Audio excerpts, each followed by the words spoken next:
एक फेमस फिल्मी डायलॉग आप लोगों ने ज़रूर सुना होगा। किसी एक इंसान में तीन चीज़ें बहुत ज़रूरी है, good looks and good looks. लेकिन अगर किसी लड़की में गुड लुक्स के साथ तेज़ दिमाग भी हो तो इस कॉम्बिनेशन को कहते हैं ब्यूटी विद ब्रेन।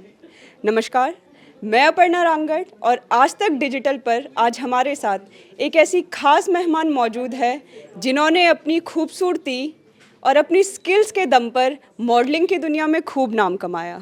कई ब्यूटी पेजेंट अपने नाम किए हैं, लेकिन मिस इंडिया के खिताब के नज़दीक पहुंचते हुए इनके साथ कुछ ऐसा होता है कि वह यह सपना छोड़ कोई नया सपना देखना शुरू करती है। सपना भारत की सबसे कठिन माने जाने वाली यूपीएससी परीक्षा क्लियर करने का। लेकिन तस्कीन ना सिर्फ ये सपना देखती है बल्कि इसे पूरा करती है और आज एक अफसर बनने जा रही है।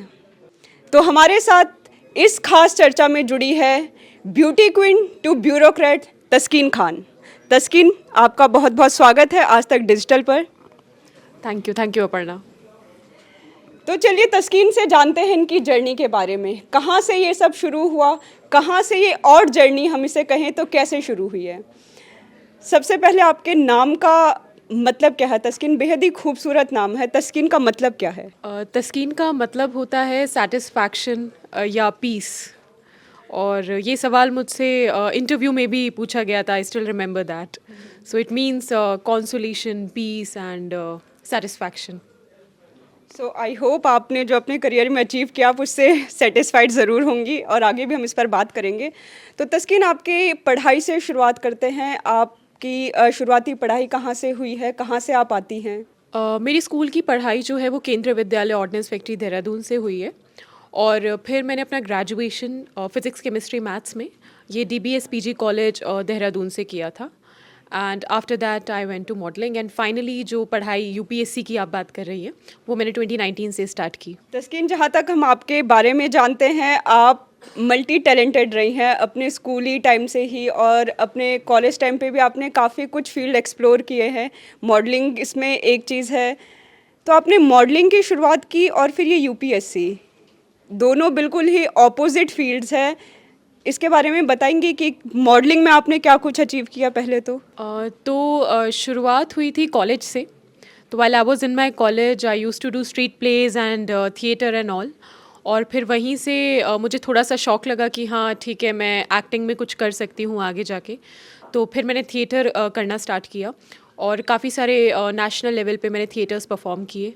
और उसके बाद फिर ऐसा लगा कि अगर थिएटर में आगे जाना है तो कहीं ना कहीं पैजेंट्स में पार्टिसिपेट करना ज़रूरी हो गया। तो फिर मैंने पैजेंट्स में पार्टिसिपेट किया और सोचा कि अगर फिल्म लाइन में जाना है या फिर किसी बड़े मुकाम पे पहुंचना है तो पैजेंट एक अच्छा ज़रिया होते हैं। Because I have seen Sushmita Sen, she was 1994 Miss Universe and then she came into movies also. So I thought that way would work for me, but it didn't go well. I prepared for Miss India but मैं audition नहीं दे पाई क्योंकि मेरी height जो थी वो थोड़ी कम रह गई थी।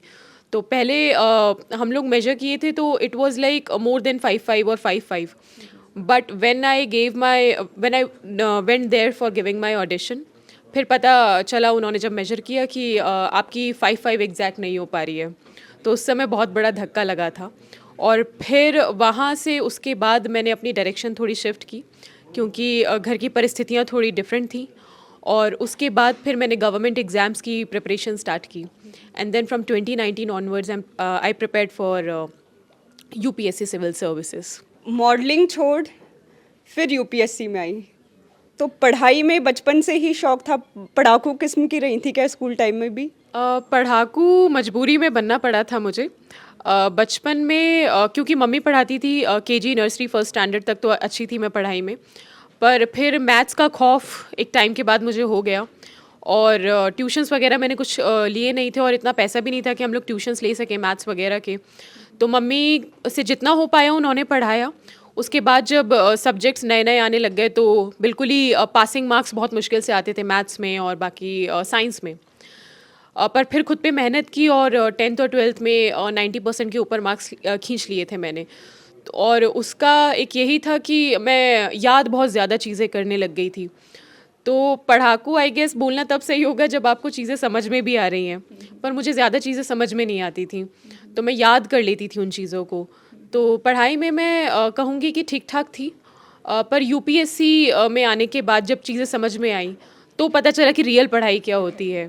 तो आपने कहा कि मिस इंडिया में आपकी हाइट की वजह से आपको ऐसा लगा कि अब शायद मॉडलिंग और ये सब ब्यूटी पेजेंट आपके लिए आगे और बड़ी अचीवमेंट शायद ना ला पाएँ, तो आपने ये स्विच करने का सोचा। यूपीएससी क्यों? और करियर ऑप्शंस हो सकते थे? यूपीएससी तो शुरू में पता भी नहीं था। 2018 में मेरे पापा का रिटायरमेंट हुआ और उसके बाद जब घर की ज़िम्मेदारियाँ मुझ पे आई, तो मैंने ये सोचा कि गवर्नमेंट एग्ज़ाम्स की प्रिपरेशन करना ठीक है, क्योंकि सिक्योरिटी होती है उसके साथ एसोसिएटेड। तो मैंने काफ़ी सारे गवर्नमेंट एग्ज़ाम्स की प्रिपरेशन की और दिए भी एग्ज़ाम, पर हो नहीं पाया। फिर मेरे कॉन्टैक्ट में एक सर थे हु वाज़ एन आईएएस, तो उन्होंने थ्रू थ्रू इंस्टाग्राम ही कॉन्टैक्टेड मी बहुत पहले, और फिर उनका जब मैंने प्रोफाइल देखा था तो मुझे पता लगा यूपीएससी के बारे में और मैंने उनसे पूछा। तो फिर उन्होंने बोला कि कोई भी ये एग्ज़ाम कर सकता है, आप ग्रेजुएशन आपने किया होना चाहिए। तो फिर मुझे लगा कि चलिए अब इतने सारे गवर्नमेंट एग्ज़ाम्स की प्रिपरेशन कर ही रहे हैं, तो यूपीएससी की भी अच्छी तरीके से प्रिपरेशन स्टार्ट करते हैं। पर वही है कि पहला अटेम्प्ट जब दिया तो वो इतने अच्छे से हो नहीं पाया, क्योंकि तैयारी नहीं थी और पता भी नहीं था चीज़ों के बारे में। पर फिर हज कमेटी में मैं गई और वहाँ से मैंने अच्छे से अपनी प्रिपरेशन शुरू की। तस्कीन, मॉडलिंग, ग्लैमर, फैशन वर्ल्ड, इससे फिर पढ़ाई में आना और सोसाइटी में आपके घर वालों ने शायद आपको सपोर्ट किया हो, बिल्कुल किया भी होगा, लेकिन आसपास की सोसाइटी के कुछ लोग रहे होंगे जिन्होंने सवाल उठाया कि भाई तुम तो फैशन वर्ल्ड से आती हो, या इस तरीके के, ये लड़की कहाँ यूपीएससी के लिए पढ़ाई कर पाएगी, अब कहाँ मन लगेगा, ऐसा कुछ हुआ था? मैं ये कहूँगी कि ऐसा कुछ सिर्फ मॉडलिंग और यूपीएससी में ही एसोसिएट करके नहीं, बल्कि हर जगह होता है। अगर कोई इंजीनियर आ रहा है इस फील्ड में, तो उसे बोला जाता है कि अच्छी खासी जॉब मिल रही है, क्यों आ रहे हो? तो जब भी कोई ट्रांजिशन होता है, एक सोशल रिएक्शन तो आता ही है। तो वैसा बिल्कुल मेरी फील्ड में भी आया था। Even when I was going for modelling, तो बहुत सारे लोगों ने बोला कि no, this is not good for girls, which is generally considered. But वो सबकी थिंकिंग के ऊपर बात होती है कि आप उसे किस तरीके से ले रहे हैं। Because for me, I was mainly into pageants, not majorly into modelling. तो पैजेंट्स में it's about how you represent yourself and how you work on your personality. So for me it has always been something जो कि मुझे better कर रहा है।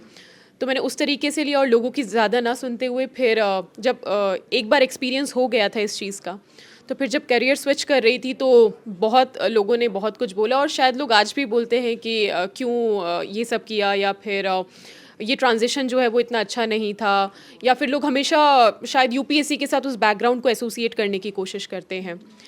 So it's all about how you take things, and I have taken it positively. Hopefully, people will also start taking it positively. Glamour, makeup, light, cameras and all, उसके बाद ज़िंदगी एक चार दीवारी के कमरे में स्टडी टेबल, बुक्स, नोट्स के बीच आके सिमट गई। तो वो ट्रांजिशन पीरियड था, फिर उस टाइम पे आपको एकदम से आपने अपना बहुत कुछ बदला होगा, रूटीन कैसे बदला, वो ट्रांजिशन पीरियड का एक्सपीरियंस कैसा रहा था शुरुआती? तो टाइम टेबल में तो मैं शुरू से ही बिलीव रखती हूँ। When I was into modeling, it was not like I was just doing modeling. I was also doing my college studies, और मुझे बहुत सारे और भी काम करने होते हैं, जैसे I used to play basketball and I have to prepare my practicals, I have to do theatre, I have to do street plays. तो वो शेड्यूल हमेशा से कुछ ना कुछ रहता था। तो when I came into this field UPSC, तो जब हज हाउस से शुरुआत की तो वहाँ पे the atmosphere was very nice. तो हर कोई पढ़ता रहता था, क्लासेस होती थी। तो ये हुआ कि वो जो टाइम टेबल बनाने वाली हैबिट थी, उसने यहाँ पे भी काफ़ी काम किया मेरे लिए। तो यही था कि I used to plan my day, और पूरे तरीके से तो चीज़ें नहीं हो पाती थी, पर जितनी हो पाती थी मैं उतनी कर लेती थी। आपने ज़िक्र किया कि आप थिएटर भी करती थी, आप बास्केटबॉल खेलती थी, आप डिबेटर भी रही हैं, तो मल्टी टैलेंटेड पर्सनैलिटी हम कह सकते हैं कि तस्कीन खान आज हमारे साथ मौजूद है। तस्कीन, आपने यहाँ पे ज़िक्र किया कि आप थिएटर भी करती थी, आप एक्टिंग का भी शौक़ रखती थी, तो क्या आप हमें कुछ एनेक्ट, कोई फिल्म का कोई डायलॉग यहाँ पर करके दिखा सकती हैं? एक ही डायलॉग मुझे याद है, क्योंकि बहुत टाइम से I have not seen movies. तो वो वही है तनु वेड्स मनु रिटर्न्स का, कि जब कुसुम सांगवान मिलती है हमारे शर्मा जी से, तो वो बोलती है कि शर्मा जी थारी लगाए लागे तुम्हारे जैसी पर मैं थारी लगाए नासूं। मारा नाम कुमारी कुसुम सांगवानी से यो मेरी सहेली से पिंकी। हम दिल्ली यूनिवर्सिटी रामजस कॉलेज में पढ़ूँ। स्पोर्ट कोटे से एडमिशन लिया, नेशनल लेवल के एथलीट जिला जज्जर 124507 और फोन नंबर में 2 कोना। आप देख सकते हैं तस्कीन में टैलेंट कूट कूट कर भरा है, खूबसूरत है, इंटेलिजेंट है, एक्टिंग बहुत अच्छी करती हैं, तो बिल्कुल मल्टी टैलेंटेड पर्सनैलिटी आज हमारे साथ बैठी हैं। तस्कीन, आपने ज़िक्र किया कि आपको जब आप ये मॉडलिंग छोड़ के यूपीएससी का आपने सोचा कि अब मैं इसमें अपना करियर बनाऊंगी, तो आपने ज़िक्र किया कि इंस्टाग्राम के थ्रू आपको कोई आईएएस ऑफिसर के बारे में पता चला जिन्होंने आपको इसके बारे में थोड़ा गाइडेंस दिया। तो यूजुअली लोगों के लिए सोशल मीडिया और एग्ज़ाम की प्रिपरेशन को बिल्कुल अलग रखा, साफ मना किया जाता है कि दोनों चीज़ों को बिल्कुल अलग रखें, लेकिन आपकी शुरुआत ही सोशल मीडिया से हुई है यूपीएससी की, तो उस पर और क्या कहेंगे? शुरू से मेरे दोस्त ज़्यादा नहीं थे, तो सोशल मीडिया मेरे लिए एक माध्यम था कि हाँ ठीक है, मैं ये जान सकूँ कि दुनिया में क्या चल रहा है। तो उसी दौरान व्हेन आई वाज इनटू पैजेंट्री, तो मेरा कांटेक्ट सर से हुआ और फिर मैंने सर का प्रोफाइल देखा और सर ने मुझे बताया कि इस तरीके से चीज़ें करनी हैं। तो मैं ये कहूँगी कि चीज़ें, हर चीज़ के साथ नेगेटिव एस्पेक्ट्स भी जुड़े हुए होते हैं और पॉजिटिव एस्पेक्ट्स भी जुड़े होते हैं, पर ये हमारे इंटरप्रिटेशन पे डिपेंड करता है और हमारे आई गेस विल पावर पे डिपेंड करता है, हमारे डिसीजंस पे डिपेंड करता है कि हम किस तरीके से उस चीज़ को इस्तेमाल करें। तो मैंने प्रिपरेशन में आने के बाद तो बहुत लिमिट में सोशल मीडिया इस्तेमाल किया, क्योंकि बिल्कुल डिस्ट्रैक्शन तो है, पर ये है कि बिल्कुल उससे नाता नहीं तोड़ दिया, क्योंकि थोड़ा सोशलाइज होने का मौका मुझे उसी के थ्रू मिलता था। अभी हमारे साथ कई यूपीएससी एस्पिरेंट भी जुड़े हैं जो शायद हमें देख रहे हैं और जो अभी एग्ज़ाम्स की तैयारी कर रहे हैं। तो तस्कीन, अगर मान लीजिए कि मैं आज डिसाइड करती हूँ कि मुझे यूपीएससी की तैयारी करनी है, तो मुझे सबसे पहले क्या चीज़ें समझनी है, एग्ज़ाम के बारे में क्या कुछ समझने की ज़रूरत होगी और कहाँ से मैं शुरुआत करूँ सबसे पहले? सब लोग बोलते हैं कि सबसे पहले शुरुआत सिलेबस से करें, पर मैं ये कहूँगी कि हाँ बिल्कुल आप प्रीलिम्स का सिलेबस देखें और उसमें से मेन सब्जेक्ट्स जो हैं पहले आप उन चीज़ों को देखें। कई बार लोग क्या करते हैं कि सिलेबस में उलझ के रह जाते हैं और उन्हें सिलेबस की वोकैबुलरी भी समझ में नहीं आती है। तो मैं सबसे पहली चीज़ यही बोलती हूँ कि आप प्रीलिम्स का सिलेबस उठाएं और उसमें से मेन सब्जेक्ट्स आप अलग करें, उनकी आप एनसीईआरटीज़ और स्टैंडर्ड बुक्स पढ़ें, और उसके बाद when you are aware about the vocabulary of syllabus और आपको तब मेंस का भी सिलेबस समझ में आने लगे, उसके बाद फिर आप अपनी एक स्ट्रैटेजी बनाएं कि हाँ पहले आपको प्रीलिम्स प्रिपेयर करना है, साथ साथ में आपको एक ऑप्शनल चूज़ करना है, उसकी धीरे धीरे प्रिपरेशन स्टार्ट रखनी है, और फिर उसी तरीके से मेंस की भी आपको तैयारी करनी है। तो एक सही स्ट्रैटेजी और knowing the vocabulary of syllabus is very important. एक बेसिक सवाल हर एक यूपीएससी क्वालिफाई करने वाले इंसान से पूछा जाता है कि आप हर दिन कितने घंटे पढ़ाई करती थी? ये डिपेंड किया कि मैं किस लेवल ऑफ प्रिपरेशन पे थी। तो जब मेरा पहला साल था तो रगड़ना ही था, तो बहुत ज़्यादा पढ़ाई की, और तब तो ऐसा था कि 4-4 5-5 घंटे ही सोने को मिलता था, क्योंकि 6 घंटे की तो हमारी क्लासेस ही होती थी और उसके बाद अपने नोट्स बनाने, सेल्फ स्टडी करना, तो उसमें काफ़ी टाइम लगता था। पर फिर जब 1 साल हो गया इस प्रिपरेशन में, तो फिर कम होने लग गए घंटे थोड़े। तो लेकिन फिर ये है कि मेंस आ गया था, तो मेंस में फिर ज़्यादा पढ़ाई करनी पड़ती है, ज़्यादा लिखना पड़ता है, तो ऑन एन एवरेज 6 से 7 घंटे मेरे होते थे। आपने बताया कि मॉडलिंग के बाद आप आई हैं, तो कितने अटेम्प्ट में आपका यूपीएससी क्लियर हुआ है? मेरा 4th अटेम्प्ट था और इससे पहले 3 अटेम्प्ट्स में मेरा प्रीलिम्स नहीं हुआ था। पहले अटेम्प्ट में तो मुझे नहीं पता था ज़्यादा यूपीएससी के बारे में, और वो शुरुआत थी बिल्कुल, तो उस समय कुछ प्रिपरेशन भी नहीं थी, सिर्फ एनसीईआरटीज़ थोड़ी बहुत देखी थी।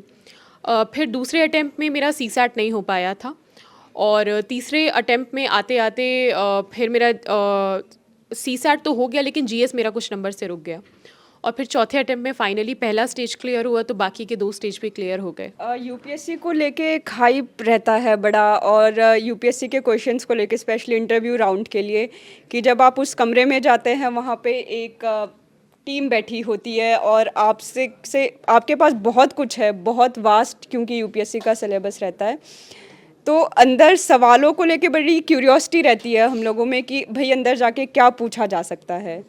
तो क्या पूछा जाता है अंदर एक आईएएस एस्पिरेंट से, यूपीएससी एस्पिरेंट से? वैसे तो ये काफ़ी ज़्यादा सब्जेक्टिव होता है और ये जनरली आपकी पर्सनालिटी पे डिपेंड करता है और इंटरव्यूअर्स के दिमाग पे डिपेंड करता है कि वो लोग क्या पूछने वाले हैं। पर जो जनरल ट्रेंड रहा है वो ये है कि 3-4 चीज़ों से क्वेश्चंस आ सकते हैं। एक तो आपके डिटेल्ड एप्लीकेशन फॉर्म जो आप भरते हैं मेंस के बाद। फिर एक होता है करंट अफेयर्स जो न्यूज़पेपर्स हम लोग पढ़ते हैं। तीसरा होता है आपका ऑप्शनल सब्जेक्ट जो है। और चौथा होता है कि आपके स्टेट से या फिर जहाँ से आप आते हैं वहाँ की जनरल चीज़ें वो आपसे पूछते हैं, या फिर सिचुएशन बेस्ड भी कुछ क्वेश्चंस वो आपको दे सकते हैं, जैसे कि आपको डीएम बना देंगे कहीं का या फिर कुछ भी, और फिर वो आपको सिचुएशन में रख के पूछेंगे कि इस सिचुएशन में आप कैसे डील करेंगे या फिर क्या आप करेंगे। यूपीएससी आपका क्लियर हो गया, अब आपको आगे का आईएएस आईपीएस या कोई और ऑफिसर रैंक का आपको कोई पोस्ट मिलेगा, तो कितनी एक्साइटेड है? अब एक बिल्कुल नई जर्नी अब शुरू होगी, जो इतने साल की मेहनत है अब फाइनली आप उसे जीने जा रही हैं, कितनी एक्साइटेड है? एक्साइटेड से ज़्यादा एक रिस्पॉन्सिबिलिटी शायद मैं फ़ील करने की कोशिश कर रही हूँ इन दिनों में। और बिल्कुल नई जर्नी होने वाली है। एक बहुत सारी नई चीज़ें पता लगेंगी अभी ट्रेनिंग पे, और बहुत सारी नई चीज़ों का सामना भी करना होगा। तो एक्साइटमेंट तो बहुत ज़्यादा है, पर उससे ज़्यादा एक रिस्पॉन्सिबिलिटी का एहसास मुझे करना ज़रूरी है फ़िलहाल। तो वही मैं करने की कोशिश कर रही हूँ। हमें भी आप जैसे यंग ऑफिसर से काफ़ी उम्मीदें रहती है, जब हम लोग अपनी सोसाइटी में इस तरीके के अफसर देखते हैं जो यंग रहते हैं, यंग ब्लड है, यंग एनर्जी है। तो तस्कीन, आप अपने जो आपकी हॉबीज़ है, आपके जो शौक़ रहे हैं, आगे आप अफसर बनती है तो कैसे उनको ज़िंदा कैसे रखेंगी अपने शौक़? हॉबीज़ ने अभी तक मेरा काफ़ी साथ दिया है, और जब भी मैं स्ट्रेस्ड फील कर रही होती हूँ या फिर कोई मेरे सामने वाला स्ट्रेस्ड होता है, तो कुछ ना कुछ करके मैं उसे हंसा ही देती हूँ। तो मेरी यही कोशिश रहेगी कि ज़्यादा ध्यान ऑब्वियसली मैं अपने जो मेरा करियर है और जो यूपीएससी ने मुझे रिस्पॉन्सिबिलिटी दी है मैं उस पे रखूं। लेकिन अगर कभी थोड़ा सा समय मिलता है तो बिल्कुल थोड़ी बहुत फिल्म्स देख लेंगे, और कुछ ना कुछ कैरेक्टर्स जीने की कोशिश करेंगे, थोड़ी मिमिक्री कर लेंगे। तो कोशिश तो यही रहेगी कि वो जो अपने अंदर का एक एक्टर है उसे मैं मरने ना दूँ। और लेकिन उससे ज़्यादा अभी इम्पॉर्टेंट ये है कि जो मेरी रिस्पॉन्सिबिलिटी है मैं उस पर अच्छे से ध्यान दूँ। यूपीएससी एस्पिरेंट्स के लिए आप 3 टिप शॉर्ट में क्या देना चाहेंगी? पहली टिप ये रहेगी कि कभी भी होप मत खोइए, क्योंकि ये जर्नी जो है वो जनरली लोगों के लिए लंबी होती है, और शायद कम हो सकती है लोगों के लिए जिन्होंने बहुत पहले शुरू कर दिया है, बट जनरली सबके लिए लंबी होती है। और आई जस्ट होप सबका जल्दी हो जाए, पर अगर लंबी हो रही है तो होप मत खोइए, क्योंकि मेरी भी काफ़ी लंबी रही है। और दूसरी चीज़ ये है कि अपने आसपास के लोगों से कभी कनेक्शन मत खोइए, क्योंकि सोशल रिलेशंस जो हैं वो आपको कहीं ना कहीं स्ट्रॉन्ग बनाते हैं। और ये जो जर्नी इतनी ज़्यादा लोनलीनेस से भरी होती है, तो उसमें अगर आपको मेंटल इश्यूज़ ना हो और बाकी सारी चीज़ें ना हो, तो एक सोशल कनेक्ट हमेशा रखिए। और तीसरी मैं ये बोलूँगी कि एक सही स्ट्रैटेजी रखिए, और कभी भी किसी को पूरे तरीके से ब्लाइंडली मत फॉलो कीजिए, अपने हिसाब से अपनी स्ट्रैटेजी बनाइए। थैंक यू सो मच तस्कीन। तो ये थी हमारे साथ तस्कीन, ऑल इंडिया रैंक 736 यूपीएससी 2022। तस्कीन की जर्नी काफ़ी अलग थी एस्पिरेंट से, इसलिए हमें उम्मीद है कि आपको काफ़ी इंटरेस्टिंग भी लगी होगी, काफ़ी लोगों को इससे इंस्पिरेशन भी मिली होगी। आज तक डिजिटल पर हम सभी के साथ जुड़ने के लिए आपका बहुत बहुत धन्यवाद।